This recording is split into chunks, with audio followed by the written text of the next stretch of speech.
Estimados colegas y profesionales de la salud, sean bienvenidos a esta sesión clínica de actualización en imagenología crítica.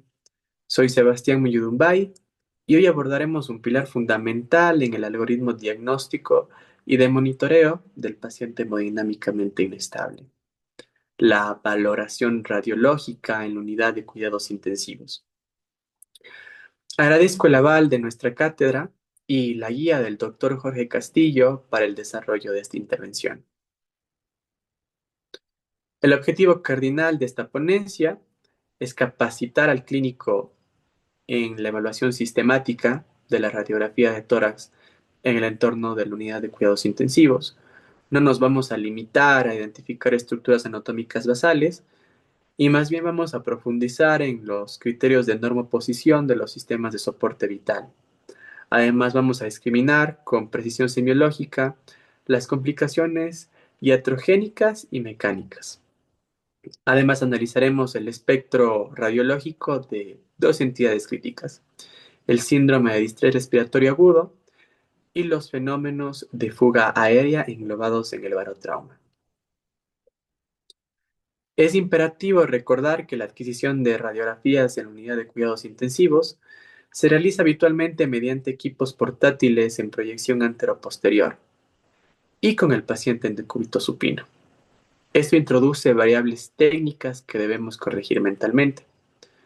Por ejemplo, la existencia de una magnificación de la silueta cardíaca, la tendencia a la subexposición o dificultad de penetración debido a la limitación en el kilovoltaje y los artefactos por posicionamiento subóptimo del paciente.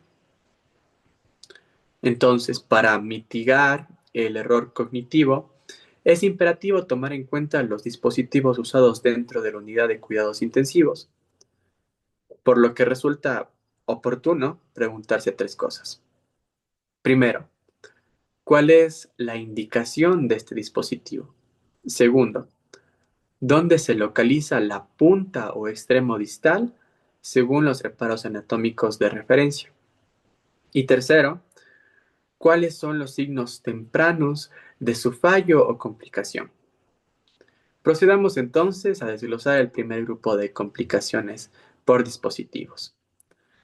Comenzaremos entonces con el tubo endotraqueal. El tubo endotraqueal es el dispositivo definitivo para asegurar la vía aérea. Radiológicamente, el criterio estricto de normoposición dicta que el extremo distal del tubo debe situarse entre 2 y 6 centímetros por encima de la carina laringotraqueal. Anatómicamente, en una proyección anteroposterior neutra, la carina suele proyectarse a la altura del cuerpo vertebral de T5 o T6, o a nivel del arco anterior de la tercera costilla. Un factor dinámico crítico es el movimiento cefálico, pues cuando el paciente extiende el cuello, el extremo distal asciende aproximadamente 2 centímetros. Por el contrario, con el cuello en flexión, el tubo desciende unos 2 centímetros. Por ende, un tubo que se observa a unos 2,5 centímetros de la carina cuando está el cuello flexionado corre un riesgo de una intubación selectiva al neutralizar la posición. Analicemos entonces las malposiciones. Si la punta del tubo endotraqueal se encuentra a una distancia mayor a 6 centímetros de la carina, el balón de neurotaponamiento, también llamado cuff en inglés, puede alojarse a nivel del aparato glótico o laríngeo o de la laringe, induciendo isquemia tisular, estenosis o extubación accidental. En contraparte, si el tubo avanza excesivamente una distancia menor a 2 centímetros de la carina, se produce de manera casi invariable una intubación bronquial selectiva. Esta intubación generalmente se orienta hacia el bronquio principal derecho, debido a su verticalidad anatómica. El signo radiológico cardinal subsiguiente es el colapso obstructivo o atelectasia masiva del pulmón contralateral, como vemos en nuestra imagen, es del lado izquierdo. y se va a manifestar como una opacidad homogénea completa con desviación de las estructuras mediastínicas hacia el lado afecto, con una pérdida de volumen. Adicionalmente, el pulmón derecho va a verse hiperinsuflado y puede desarrollar barotrauma. En esta imagen de aquí podemos observar el trayecto del tubo endotraqueal, en donde se evidencia una radiolucidez y además la posición baja que tiene este tubo respecto a la carina, lo que consiguientemente podría ocasionar, como bien mencionábamos, una desviación del tubo endotraqueal selectiva hacia el bronquio principal derecho. Pasamos entonces a una complicación de baja incidencia pero de extrema gravedad, la laceración de la tráquea, que va a ser secundaria a intubaciones traumáticas o por sobrepresión del manguito, afectando predominantemente la pared membranosa posterior. Radiológicamente, lo que vamos a evidenciar es la pérdida de la morfología cilíndrica del globo del neumotaponamiento y el aumento desproporcionado de su diámetro, superando el límite normal de 2,5 centímetros. Además, es importante recordar que la ubicación de este globo no es siempre la misma, pues variará según la altura a la que se deje el tubo endotraqueal. Por ejemplo, obsérvese en esta RX de tórax en posición anteroposterior y también en proyección lateral, en donde se observa el trayecto del tubo endotraqueal y cómo el globo adquiere unas dimensiones de 3,1 por 3,6 centímetros, evidenciándose que la pared traqueal ha cedido y no es capaz de contener la presión interna. Esto genera una solución de continuidad que condiciona la fuga masiva de aire hacia los compartimentos mediastínicos. En el siguiente caso, se observa una RX de tórax en proyección anteroposterior y también una tomografía en reconstrucción multiplanar sagital, en donde se observa el incremento del tamaño de este CUF o balón de neumotaponamiento. Es importante mencionar que la ubicación, como bien decíamos, puede variar y en este caso se encuentra por encima de las clavículas.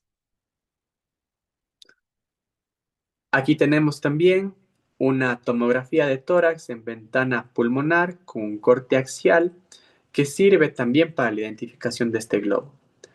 Se va a observar en el centro una zona hipodensa rodeada de un anillo hiperdenso que es la ubicación del tubo endotraqueal con características normales, siendo circular y con bordes continuos.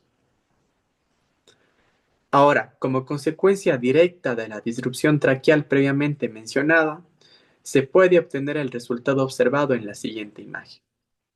En la tomografía se rotulan las puntas de las flechas que delimitan un extenso neumomediastino, caracterizado por la presencia de zonas hipodensas que disecan los planos grasos, e introducen también un efecto de masa que condiciona el desplazamiento del saco pericárdico y del parénquima pulmonar adyacente. El manejo de estos casos según la bibliografía, dependerá de la estabilidad, reposicionamiento del tubo distal a la lesión para asegurar el sellado o también una intervención quirúrgica si es que existe un compromiso hemodinámico. Ahora vamos a entrar al análisis de los accesos venosos centrales. Para validar radiológicamente estos debemos constatar dos condiciones hemodinámicas y anatómicas. La punta del catéter debe ubicarse en la vena de gran calibre para evitar una tromboflebitis química por soluciones hiperosmolares. Y además debe estar orientada estrictamente a favor del flujo sanguíneo, flotando libremente en la luz del vaso para prevenir erosiones parietales mecánicas. El sitio idóneo de esta confluencia es la unión cabo-atrial. Radiográficamente, este punto se localiza aproximadamente a nivel del primer espacio intercostal anterior derecho o siguiendo la línea de la articulación esternoclavicular para los troncos brachiocefálicos. Va a descender por el borde external derecho. En el caso de la monitorización de la presión venosa central, la punta debe situarse proximal a las últimas válvulas venosas de los sistemas subclavios y yugulares. Este es un ejemplo en el que se evidencia el correcto posicionamiento de los catéteres con un ingreso que va desde la vena cava superior, atravesando la aurícula derecha y dirigiéndose levemente hacia adelante, como se evidencia en la proyección lateral. Ahora vamos a ver las desviaciones de esta norma. Como se observa aquí, es un caso atípico y sumamente peligroso. Hay un trayecto anómalo donde la reconstrucción de máxima intensidad en la tomografía demuestra de forma inequívoca el ingreso del catéter en el territorio arterial, con la punta que se va a albergar sobre la porción ascendente de la aorta torácica. La infusión de fármacos en esta localización puede provocar catástrofes embólicas o isquémicas periféricas. Por otro lado, la punción de las venas subclavias conllevan un riesgo intrínseco debido a que se encuentran cerca del vértice pulmonar, aproximadamente a 5 milímetros de distancia. Prestemos atención a la imagen de la izquierda, en donde se manifiesta que tras la inserción de un catéter implanto fix, se pone de manifiesto un neumotórax izquierdo, manifestado por una línea de radiotransparencia periférica vascular. Si se realiza un intento fallido en un hemitórax, es obligatorio descartar neumotórax. Ahora bien, antes de proceder al lado contralateral en caso de que se haya detectado un neumotórax, es importante realizar este estudio para evitar un neumotórax bilateral idiopático o iatrogénico. A continuación apreciamos en una ventana de mediastino un voluminoso hematoma mediastínico, acompañado de una trombosis de la vena yugular común. Esto suele originarse por la punción inadvertida de la arteria subclavia o yugular profunda. Las flechas, como podemos ver, señalan estas zonas con densidad de tejidos blandos ocupadas en mediastino que nos orientan al diagnóstico del hematoma. En la siguiente diapositiva nos vamos a centrar específicamente en el análisis de esta trombosis venosa.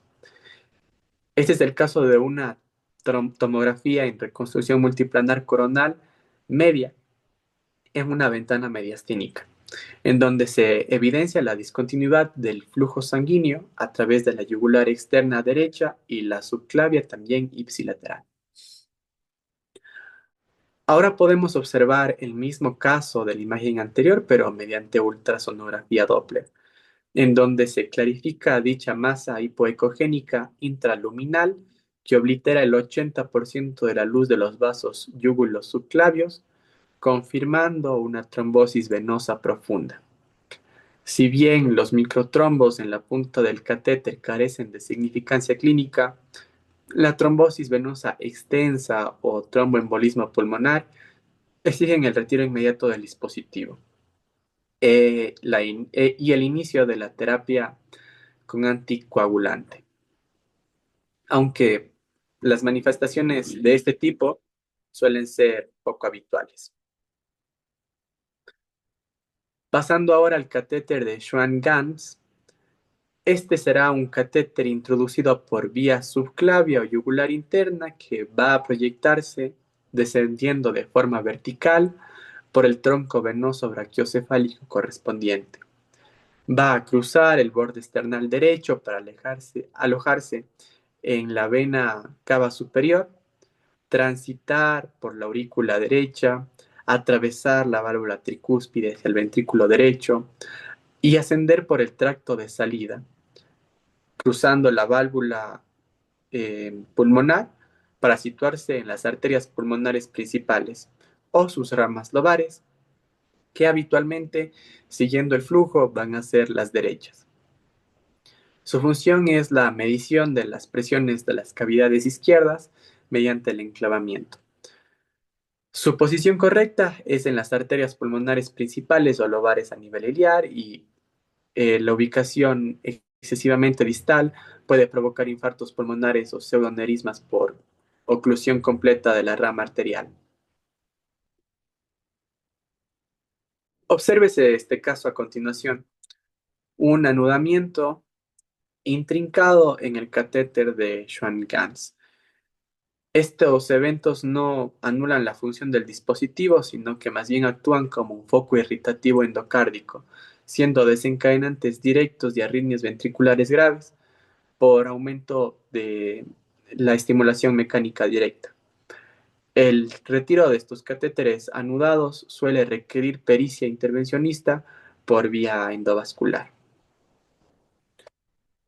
Como bien se mencionaba, debido a la longitud y a la flexibilidad de estos dispositivos, la formación de bucles o anudamientos es una complicación mecánica bien descrita. Esta puede estar localizada generalmente en la aurícula o el ventrículo derechos.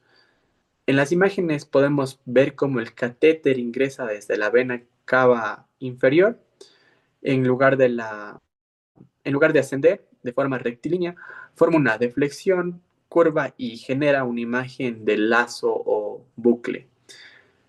Y este va a ocupar la totalidad de la silueta de la aurícula derecha, dirigiéndose de forma anómala hacia la izquierda y posterior. Entramos ahora al estudio del síndrome de distrés respiratorio agudo. Fisiológicamente clasificamos el síndrome de distrés respiratorio agudo según su vía patogénica, teniendo dos: el síndrome de distrés respiratorio agudo pulmonar o directo y el síndrome de distrés respiratorio extrapulmonar o indirecto. El pulmonar será secundario a noxas que impactan directamente al epitelio alveolar, como la broncoconstricción de contenido gástrico, neumonías infecciosas o contusiones pulmonares. Por otro lado, el extrapulmonar es mediado por una cascada inflamatoria sistémica que lesiona el endotelio capilar, siendo la sepsis, el shock o el trauma grave no torácico sus causas más frecuentes. Para el diagnóstico, además, es mandatorio excluir el componente cardiogénico, validando la presión de enclavamiento pulmonar menor a 18 milímetros de mercurio o, según ciertas bibliografías, menor a 12 milímetros de mercurio, junto con una alteración severa del intercambio gaseoso eh, con la presión de oxígeno y la FiO2 disminuidas y también un incremento de los shunts intrapulmonares. A continuación observamos entonces ya en imagen el síndrome de distrés respiratorio agudo. Contamos aquí con una radiografía de tórax y una tomografía en ventana pulmonar en un corte axial, y en ambos casos observamos una distribución difusa de incrementos de la densidad que dejan ver aún en su interior el trayecto de la vasculatura pulmonar. Esto se conoce como vidrio esmerilado. Ahora bien, esta identidad está caracterizada por una agresión directa o indirecta sobre la pared alveolo-capilar que culmina en un edema pulmonar no cardiogénico rico en proteínas. Clínicamente, cursa con disnea de instauración aguda, taquimia severa y tos. Además, tenemos una clasificación eh, exudativa y proliferativa, de acuerdo a si es que existe la congestión y el aumento de la permeabilidad capilar que le da esta característica de aumentar las proteínas en el líquido, o proliferativa, si es que hay un incremento de fibroblastos, neumocitos tipo 2 y depósitos de colágeno. El tratamiento principalmente va a ser tratar la causa que haya desencadenado este suceso. Además, está contraindicado el uso de corticosteroides en fase exudativa. La traducción radiológica del síndrome de distrés respiratorio agudo es eminentemente evolutiva. Y es fundamental recalcar que en las primeras 24 horas la radiografía de tórax puede ser completamente normal, a excepción de casos en donde exista un origen pulmonar directo o donde exista una contusión de base ya visible. Observes entonces la progresión de este paciente, en donde a la izquierda, el día de su ingreso en la unidad de cuidados intensivos, se muestra un parénquima relativamente respetado, aunque con ligeras zonas algodonosas, mientras que a la derecha, tan solo 24 horas después, van a emerger opacidades bilaterales heterogéneas con un patrón difuso en vidrio esmerilado, que además confluyen rápidamente hacia la consolidación alveolar. Esta es la correlación de la fase exudativa, donde impera la inundación alveolar, la formación de membranas hialinas y atelectasias por compresión en zonas declives debido al peso del parénquima edematoso. En la tomografía podemos observar con mayor detenimiento la clasificación de estas fases. Si nos fijamos en la imagen de la izquierda, se evidencia lo ya anteriormente mencionado en las zonas declives. Ahora, si es que nos fijamos y el cuadro progresa hacia una fase proliferativa o tardía, se va a activar la respuesta fibroblástica y los depósitos de colágeno, como se había mencionado anteriormente, y radiológicamente el patrón alveolar va a mutar, mostrando patrones reticulares distorsionados con presencia de bronquiectasias por tracción debido a la pérdida de la distensibilidad y el desarrollo de la fibrosis intersticial residual. El principal reto diagnóstico del radiólogo es diferenciar entre el síndrome de distrés respiratorio agudo y otras manifestaciones como es el edema agudo de pulmón, la hemorragia pulmonar difusa y la neumonía diseminada, que las analizaremos a continuación. Si bien en el edema agudo de pulmón pueden coexistir ciertos signos clave, los infiltrados alveolares muestran una distribución eminentemente periliar, simétrica, con este clásico patrón en alas de mariposa, y además se va a acompañar de líneas B de Kerley, que es el reflejo del engrosamiento de los septos interlobulillares por edema intersticial.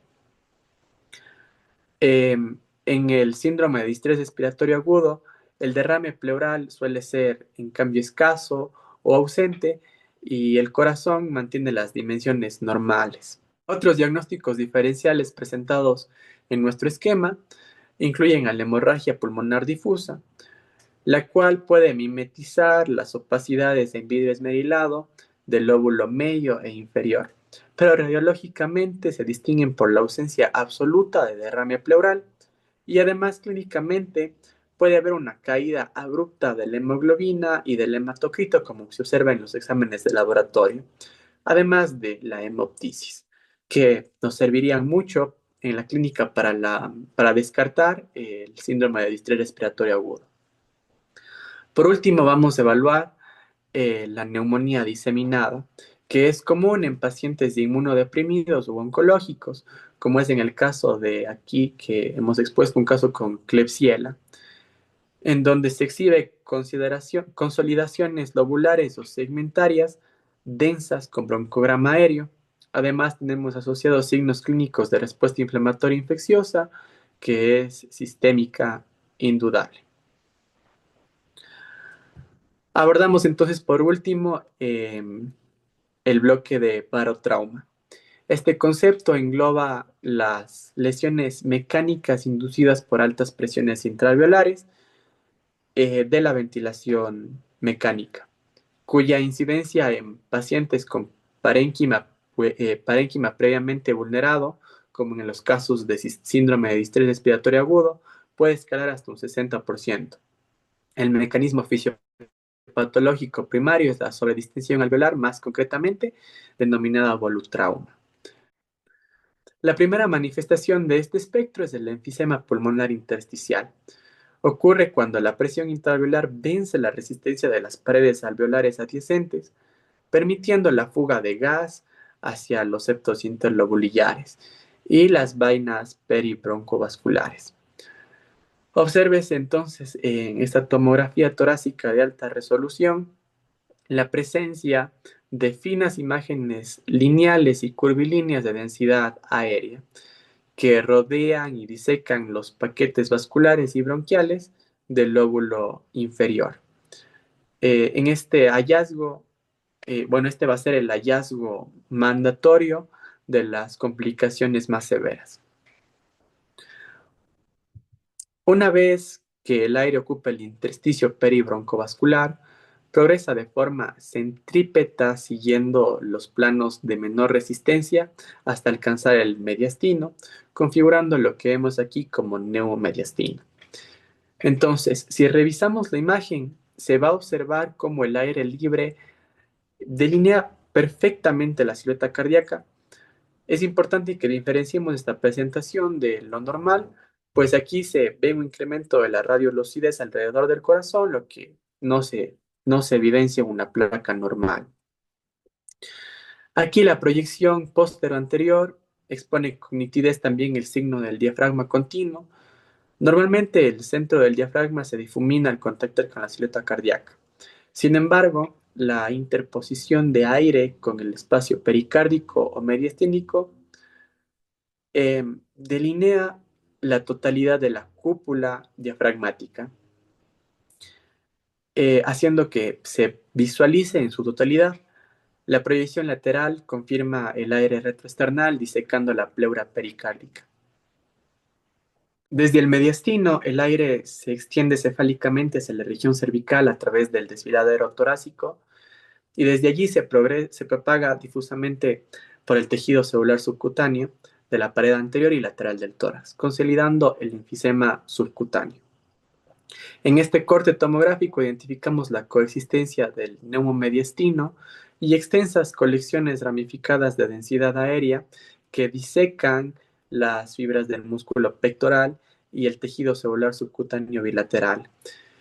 Es mandatorio enfatizar un concepto. En el paciente ventilado con barotrauma puro, el enfisema subcutáneo es la evolución natural del neumomediastino y no implica per se la existencia del neumotórax, a menos que coexista una disrupción traumática de la pleura parietal. Llegamos a la complicación más catastrófica con mayor riesgo vital inmediato dentro del espectro del barotrauma, el neumotórax, el cual bajo presión positiva tiende a evolucionar rápidamente hacia un neumotórax a tensión. La semiología del neumotórax en un paciente en decúbito supino difiere drásticamente de cuando está en bipedestación, dado que el aire se desplaza hacia las zonas más altas y esto se acumula inicialmente en la región anteromedial y basal del espacio pleural.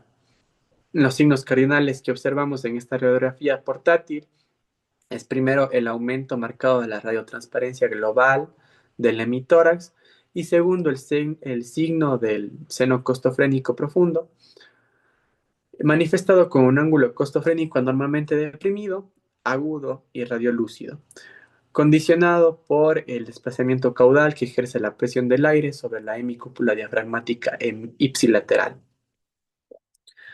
Para concluir nuestra revisión sistemática, hablaremos entonces de ciertas condiciones que debe recordarse cuando un paciente está en estado crítico.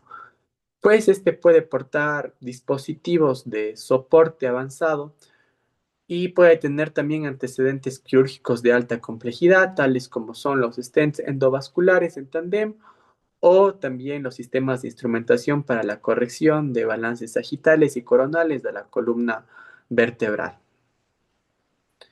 Asimismo, debemos estar familiarizados con la evaluación del dispositivo cardiovascular implantado, como es el DAI tricameral de la diapositiva que pueden observar, y también las configuraciones extracorpóreas extremas, como lo viene siendo también la oxigenación maquinaria extracorpórea, donde la radiografía es la herramienta de cabecera para monitorizar las cánulas de drenaje e infusión y pues que éstas mantengan su posicionamiento óptimo. y no introduzcan perforaciones o migración. En síntesis, la lectura sistemática y la aplicación rigurosa de los criterios de norma posición y conocimiento profundo de los signos semiológicos aquí expuestos son las herramientas capaces de transformar una simple radiografía portátil en un acto médico que salve vidas en nuestros pacientes y en la unidad de cuidados intensivos. Muchas gracias por su atención.